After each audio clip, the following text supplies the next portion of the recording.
Today we're going to go over the similarities between the Roman Republic and the US government. So we have already talked about the similarities between Greece or Athens and the US government. Now we're going to look at the Roman Republic because that is another ancient civilization that the United States took some ideas from when they founded the United States government.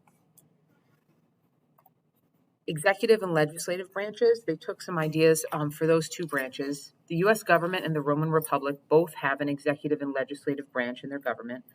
The Roman Republic and the US government both have a set of checks and balances. In the Roman Republic and the US government, the head executive can be removed by the legislatures.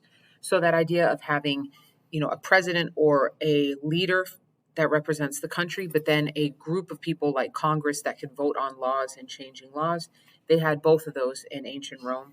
That way, if the leader, who we call the president in this country, if they got too much power, then they were able to be removed. That's the point of the checks and balances. The military, both the US government and the Roman Republic have made the head executive the leader of the military. So our president is the leader of the military. He's the one that will send out rules and laws basically to send out troops if they have to go to war. He can't do it alone. He does have to get an agreement from Congress, but he is in fact the leader of the military. Veto power. The lead executive has had veto power. So what's really important is if a law is passed, the president is able to veto a law if he does not agree with it. The veto means to always disapprove a law. It's to shoot it down and say that it can't actually happen. Written laws. Both governments have written laws for people to follow. That's the same with Athens and Greece.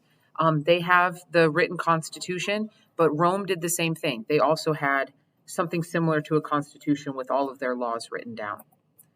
The wealth in the US government and the Roman Republic, it is more likely that a wealthy person will be elected. There are plenty of instances where somebody who is not wealthy is elected to positions in the government, but it is definitely more likely for a wealthy person to be elected. That is similar to what would happen in the Roman Republic. All right, that is it. Make sure you answer your questions.